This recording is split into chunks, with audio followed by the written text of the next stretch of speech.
Welcome back everyone to episode 12 of Let's Play Advanced Tactics Gold. In this episode, I want to start off with an overview of what's going on in the whole world map. We do have a few pockets of French, invasions into our territory. Hopefully we can fix that very soon. However, if we scan over to the east, there's a lot of interesting things going on. So from what I can identify, it looks like so here's our lines with our, the few French pockets. I think those are closing up now. We should be able to deal with those this turn, but we have this German push to the north. We have this French push to the south, all the way to Hirschau. Then we have this other German push all the way to Laval in the north. And now we have this really confusing dynamic, which I'm not exactly sure what's going on. We still have the Russians pushing all the way west to Lorient. We have some kind of French ingress to the southeast, which looks like it's being countered by maybe a German push north and another German push north, but that means that this is probably a Russian push south. Lots of going-ons here. What is interesting is a road has been built all the way to Lorient, based on the Russians have built west with their engineers, and it looks like at some point the French pushed east with their engineers, because I don't think, unless I missed a turn, that Lorient has ever fallen into Russian hands, which means that the road that actually pushes out from Lorient must have been a French doing. In the south we have kind of a similar puzzle where the Russians look like they're moving southwest, but the Germans look like they're moving east. So lots of interesting things. And one thing that we can say very consistently about the AI is they love building these factories. Like I said, they'll build three, I didn't say this, but they build like three of each factory. There's never a lack of factories in AI territory. We haven't seen too many go up so far for the Germans or the Russians, but I did notice that already two have gone up for the French. One right here and one right here. So that's par for the course. By the end of the game, we'll probably see three of each factory type in each AI regime. I don't know why. It seems like you don't need more than two factories ever, or at least not on this small of a map. But okay, let me turn off hex coloring, which means yes. So you could see that we had to actually zoom in to refresh the map.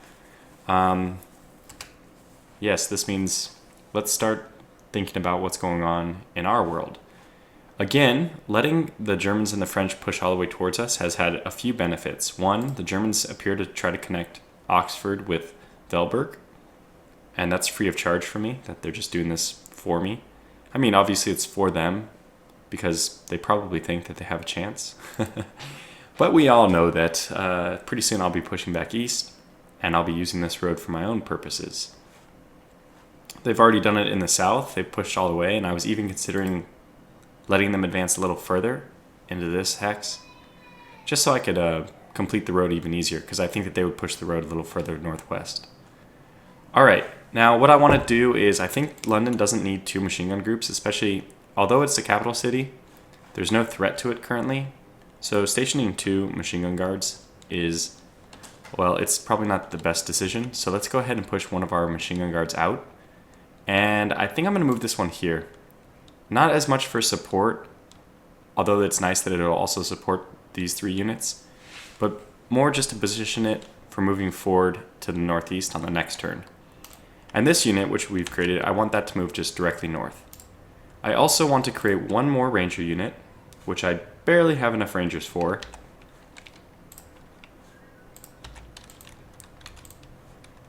And this unit is also just going to move directly north.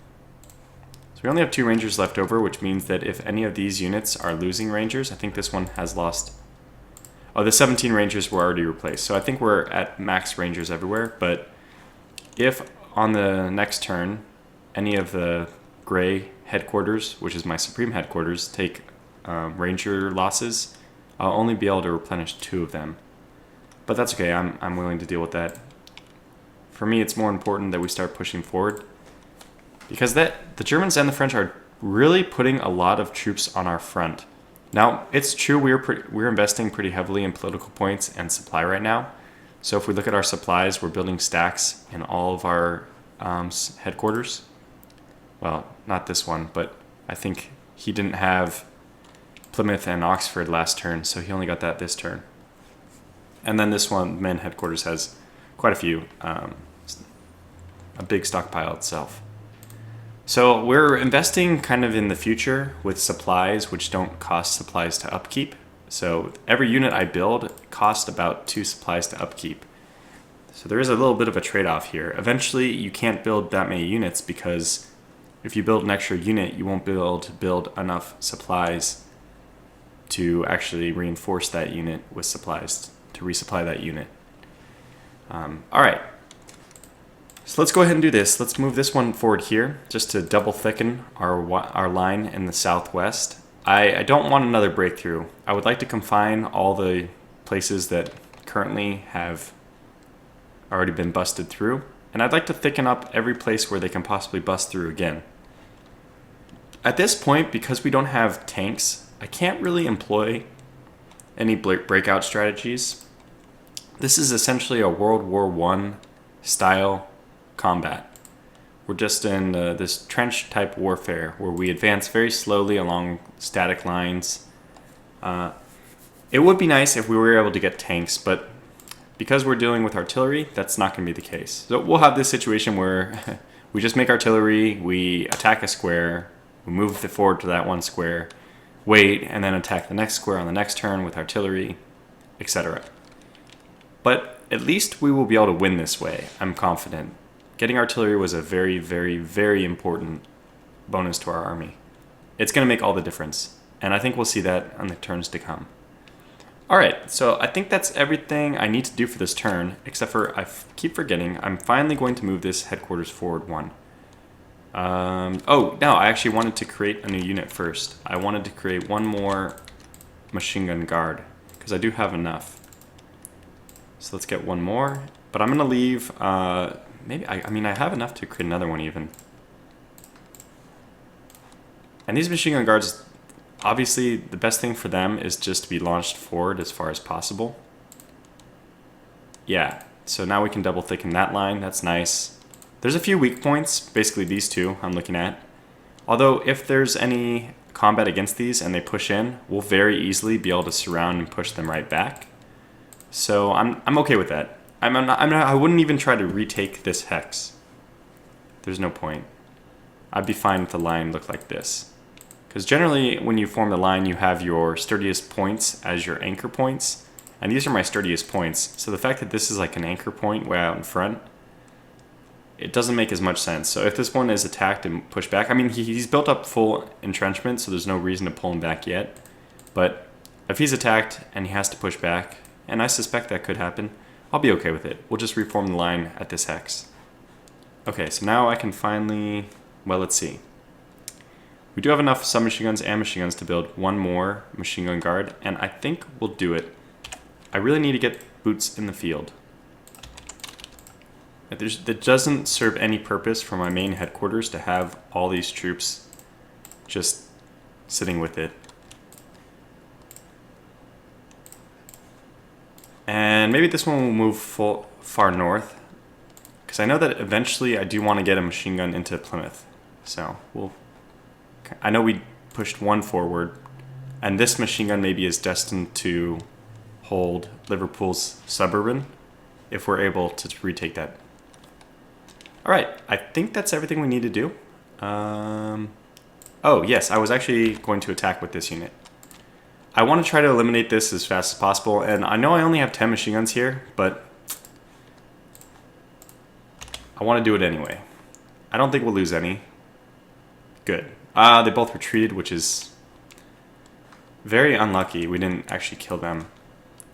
Should we actually move forward? I think so, even. The reason being is machine guns are excellent on defense, and they're not going to be able to push through and take the oil. There's just no way. So we'll keep pushing this machine gun forward. Like I said, eventually we're going to just World War I trench style, advance for the line, one hex at a time. With artillery and infantry, that's what you're setting yourself up for. And maybe eventually, when we get enough political points, we'll be able to research tanks, and then more interesting dynamic of breakthroughs will be able to happen. Again, the territory we're working with is not super... It doesn't super lend itself to tank warfare anyways, with the mountains and the forest. I don't mind even a small amount of forest combat, but the mountains are really impassable for tanks. So let's go ahead and end the turn. I think everything is done. So, well, oh, I want to do one more thing. I want to attack this unit. I'm not going to move it forward from this line, but we might as well. It's only going to be a 54 out of 100 attack stack penalty. I mean, there's no penalty there. If I add any other unit, there might be, but I think we're just so overwhelming, and this unit is so low on readiness. They're as low as they're going to get. They won't fall below 10 readiness if they're out of supply. So let's attack them. And immediately they're all just dying, and some have retreated. But the good news is we've taken this hex now back. There's no reason for me to move there, but it's just going to make this unit even less annoying. And I will probably do an attack on this one after one more turn. Hopefully their readiness drops a little more. Okay, so let's end the turn and see what happens. So the Russians could go first. We won't really see what's going on there. Probably some stuff happening over here. And we're mainly looking to see if there's any attacks. There were none. Again, with the Germans, we're looking to see if there's attacks. And there is. 4 losses, 36. I think we won. That might have been right here. The one I was talking about. Again, attack. Ooh, and this one, we stood firm. 6. Lots of attacks. All right, so we took 19 losses, which means one of those 3 attacks, or 4 attacks was it, was probably not like entirely in our favor. But I think with 145 enemy kills and soft mobile, that's good. That means a truck, which again comes from your city production, so that's very good. All right, so we had this John Newton. He's just gaining experience like there's no tomorrow. He has more staff points, which means even better staff percentages, etc. So, so John Newton's the one in the north. Huh. Why did he gain? He must have been gaining this stuff from an attack. Again, he can play that really silly card, Blitz. One of these days I'll experiment with the cards, but I have so little of an understanding of them. And I don't really know, like, when they say it has a medium chance to kill your officer, what is a medium chance? That could be 10%? That could be 60%. I have no idea what these numbers are, and I would really, really prefer not to lose one of my generals. Excuse me. All right, so it looks like they're getting a little more serious about the northern defense. Let's go to history. All right, so I don't think we're going to look at anything. Maybe we'll just kind of speed through. Okay, we see what's going on. It's a little easier to look at when you can click through, especially me. So it looks like there's some reinforcing weird stuff going on in Nîmes. Did they pull back from here for any reason? I don't know. Okay, they eventually went back, and this is them occupying that. I guess this 0 unit eventually moves away. It does. Lots of moving around. They're trying to exploit this little gap here. That's fine. Okay. And this is good. I want to see the French and the Germans interacting. Ideally, I'll try to push... I want to kind of push the French and the Germans towards each other so that they fight more. Alright, so this is the first fight. They lost 36 rifles and 2 submachine guns. They did attack the 1 hex, and we lost 4 rangers there. But we held firm. And that's obviously way in our favor. Okay. And then they move some more units forward. Did they attack there again? We're seeing a lot of armored cars, and this is what I mean. This factory is going to be producing 8 armored cars per turn. And there's nothing to slow that down. They probably have enough raws. I know that armored cars cost raws to build, but I don't think the amount of raws that 8 armored cars cost to build is going to be more than the production of raws that Germany already has, which means they'll be able to build armored cars indefinitely. Alright, the second attack was this 3-way attack here. We did take 9 losses. However, we did stand firm. That's really good. So that was their attempt to reunite their lines. And the fact that the people who are going to be cut off from supply attacked should lower their supply, it should lower their readiness, and it should make it easier for us to wipe them out. And they did one final assault on this very heavily defended submachine gun guard unit. And they just took massive losses. Another 62 rifles, machine gun, 2 submachine guns, a truck. Yeah, that's definitely an exchange we'll take any day. Alright, so the rest should just be some movement, some transfer. Okay. Well, let's work our way down from the north. I think in the north we're going to end up defending. There's only one armored car with low readiness, so I shouldn't be too worried about being attacked. Again, a 10 machine gun group is very good against infantry, and it's very, very good on defense. However, I could, if I wanted to, pull back all the way to the oil. I don't think that's a good idea, actually. Because that would expose this suburban, and I do want to keep this artillery hex like constantly producing artillery, which means I need the road to be connected. And we are going to get some more artillery. And I think I'll use that in bombarding this group.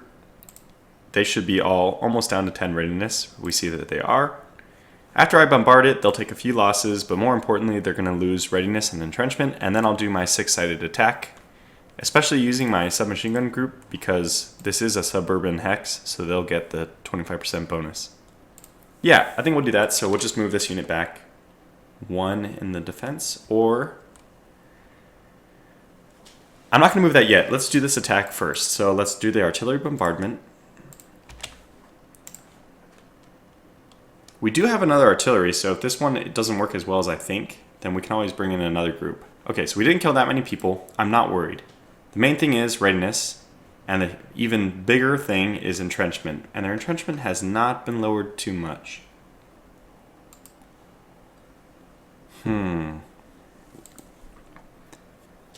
Well, maybe it is important then for this artillery to also be brought to bear against these guys. It says that the combat value of this hex is like 6, 8, and 17. It's about 30. I don't think we should worry about 30. I don't know if... I mean, it's an opportunity cost, right? If we use the artillery that we have with this headquarters to bomb this unit again, we're not using it to bomb somewhere else. Like, this would be a pretty good hex considering its fields. It's on the edge of the forest, but it's not in the forest. It'd be a good one to attack with the artillery. So I think what I'll do is... But again, that entrenchment is really high. Okay, the readiness is low on this. The readiness of these units is low. This one's pretty high, though. It's tough to say.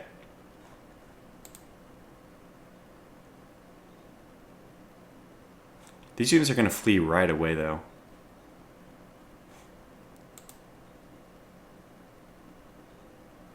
And we're going to be surrounding them by 6, so that's going to be a massive attack.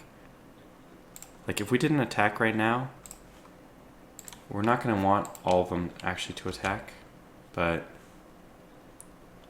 we don't want... Okay, so now we have 6. 1, 2, 3, 4, 5, 6, yeah. We're just below the attack stack. We get 100% concentric bonus for surrounding them.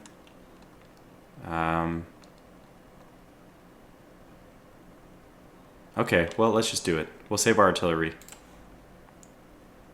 It looks like it was a very good decision. Okay, so we eliminated... Oh my gosh. We just decimated them. That's 150 rifle units, 16 submachine guns, an infantry gun, 6 machine guns, 4 mortars. An insane amount of troops have been destroyed for the cost of 1 submachine gun. I mean, this is just the best ratio you'll ever see. We did all the right things, right? We bombarded them, we cut them off from supply, etc. So that was very rewarding. Okay, good. So now, what do we need to do? Can this unit move here? It can. Because we do need to think about shoring up that line. Oh, actually, they can get involved in a second attack. So maybe I can move this headquarters forward 1. Yeah, I think I'll do this.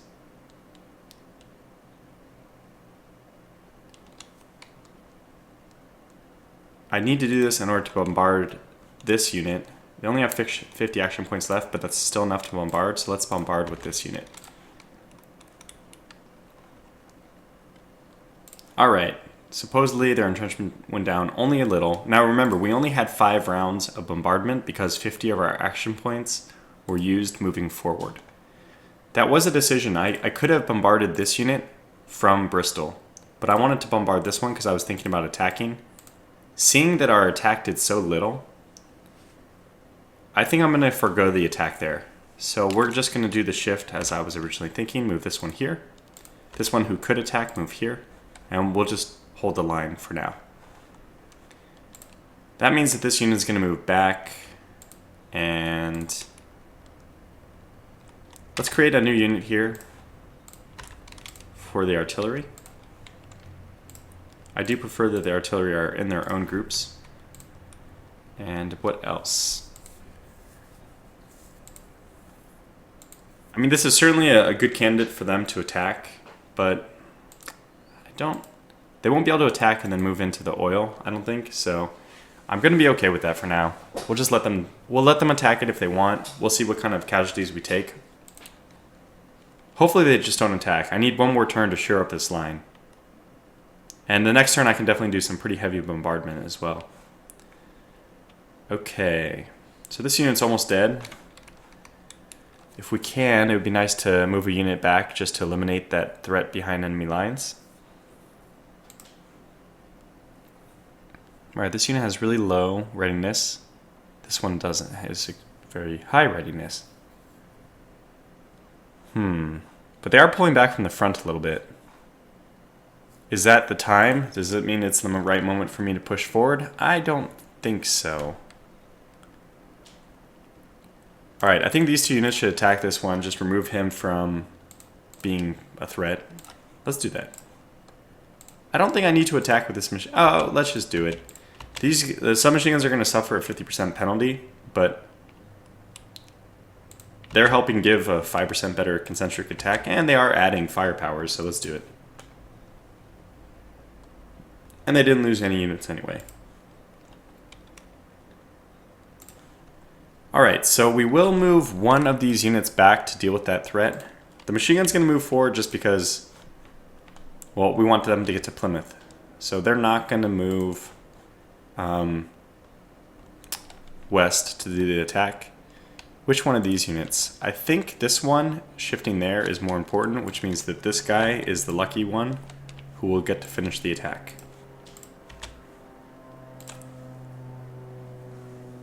Now, we lost 2 units, but having this guy just wasting more time behind the front is worse, in my opinion, than just taking the 2 ranger casualties to finish that unit off now. I don't have to worry about them, so that's nice. And that's the same philosophy I want to take with this unit. Just eliminate them as soon as possible. Now, they did pull back here. This is an opportunity for this unit to move forward, perhaps? Yeah, I'm going to do this. I'm going to push forward a little bit. Secure whatever I can for the time being. That unit can move forward. This engineer is free to go, but there's nothing for him to do quite yet.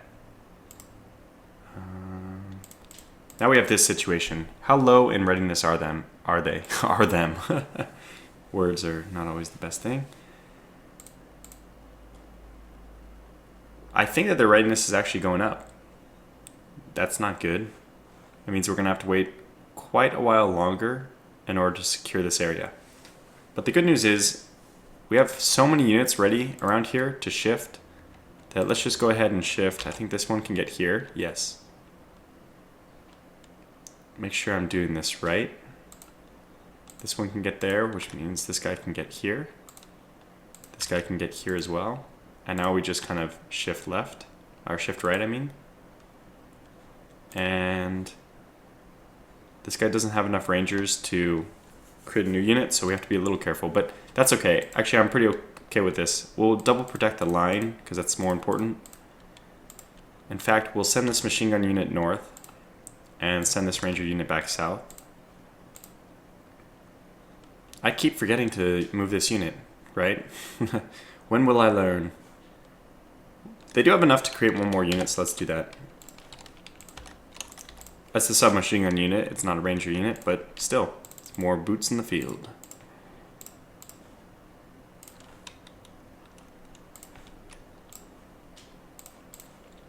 Now they attacked this unit here, but he's already back up to full strength because he was reinforced immediately. Again, that's the huge advantage of having this automatic, the model of the units automatically designed, that they get reinforced without losing readiness. That's very important. I guess the way it works is troop reinforcement is done first, and then readiness is increased. Like the stuff that happens at the beginning of your turn, but before you're given control. I think it happens in that order. So if it was to happen that I didn't have a model automatically selected and I had to transfer troops in, the troops already would have gained their readiness, and me transferring the troops would cause that readiness decrease.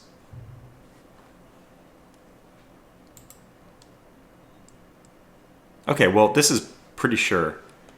I don't think we're going to have any problems fighting in this area. So we'll just wait for them to kind of run out of supply.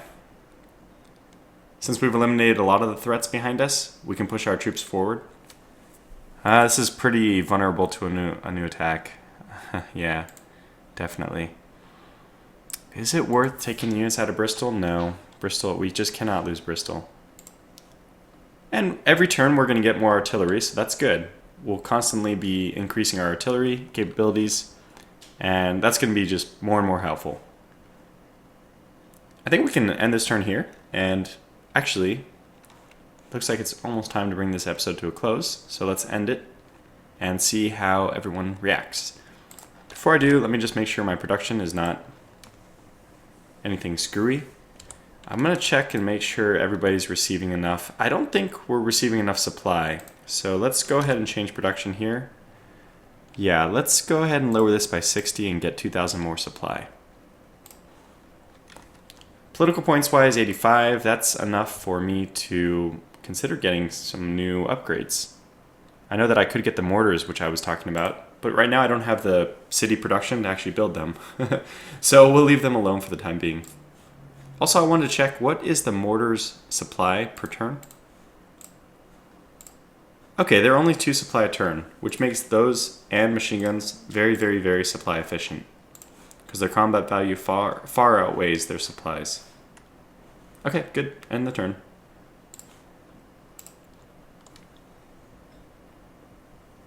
Russians first.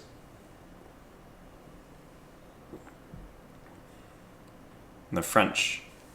Oh, there was one battle in there. I didn't see it. Oh, they pushed me back. Oh no, they took the oil. Wow. Yeah, well, that's unfortunate. I think a lot of this infantry, unfortunately, is machine guns, but... Alright, well, I'll be thinking about what to do off camera, but let's just quickly look and see what has happened. I don't understand how their armored cars went up from 25 readiness to whatever it was, and then only got lowered to 40, but... And I don't even know how they had enough action points to move through. It's very frustrating. I don't understand how many action points they would have been given if they had a readiness of, let's say, 50 at the beginning of this turn. Does that mean 75 action points? Which I just don't know how they would have gotten this far. But that's okay. Let's not worry about it. Obviously, we lost 8 machine guns here. Let's see what else. See, look, my readiness is 40, which means my action points are at 70. Assuming my action points were at 10 at the beginning of this turn, or even 0, that means the most readiness I gain is 40. Which means that these guys who were at 25, the most they could have gotten to is 75. If we do the math, that means like slightly below 90. Let's just call it 85 action points available. They would have had to attack and move into enemy territory. That should have cost at least 50. Let's see what these guys... Is it 20? It's 25. 20 to move in plains and 25 in fields. Well, it was fields, so it would have been 25 plus 10 because plus 10 zone of control plus 10 territory, which means 45. That means they would have had 40 available to move, and they would have been moving into plains, which is... Yep, it's just enough. I think it's just enough. and they have 0 action points. So I think it was exactly enough. Okay, well, we lost 1 turn of oil. Oil does not look like it's going to be a problem for us in this game because we weren't able to get dive bombers quick enough. But yeah, so we don't have to worry about oil too much. That's unfortunate, but we'll cut them off and we'll defeat them. Yeah, history. Let's look at history real fast. Okay, so some readjusting of the front. Moving around. Oh, and this is the first battle. They did lose 22 rifles and 2 submachine guns. I'm happy about that. 24 to 6, that's 4 to 1. Yeah, I think that's actually worth it production-wise. And this is the follow-up where they killed 2 more units. They lost 2 more rifles as well. I'm not even sure how the riflemen had... Yeah, actually it makes sense. They would have enough to follow-up attack. They only had 1 armored car there, huh? That means that my report there, it says there's 2 armored cars, I think, but it's incorrect. There should only be 1. Because your intel in combat, I think, is perfect. Okay, some transfers. Oh, and we started off with an attack right away. The same attack and the same result. We lost some rangers, but they lost a lot of units. Yeah, we'll let them keep wearing themselves down in this manner. Although I don't think we can fully replenish the ranger units. We're not getting enough. Lots of moving at that point. Another attack in the same square. And again, the same result. We lost some submachine guns. We didn't even have a full complement. We weren't able to fully supply machine guns. But they lost 2 armored cars, 4 infantry guns, which is big. They don't have a gun factory yet, do they? There's a tank factory here and a tank factory here. That does explain why they're building so many armored cars. That means they can get 16 per turn. But I don't see any infantry or gun factories, which means they're producing their infantry guns from cities, which means that this loss is really, really, really important. That's a huge production points out of their cities. Okay, good. Well, I'll call this episode to a close, and we'll jump back into this in the next episode, where it looks like I will have to worry about London being flanked in the south. I need to... Oh, looks like these guys are finally losing enough readiness that I can probably attack. We can push these guys back to the front. We have to worry about this massive unit, like this huge concentration of French forces. Looks like we can probably push this line forward again. And I want to seek justice against... I don't know how this guy even has 2 armored cars. I'm assuming it's actually 1, and this is bad intelligence. We only have 37 recon on that hex, so it could be pretty inaccurate. But I think we'll move this unit north and then just do a 2-sided attack, even though this guy has like no readiness, just to get the concentric bonus. And that should easily destroy this armored car. Who knows, though? Machine guns are really terrible at fighting armor. Just really terrible. So, alright, well, that'll conclude this episode. Thanks for watching, and until the next episode, take care.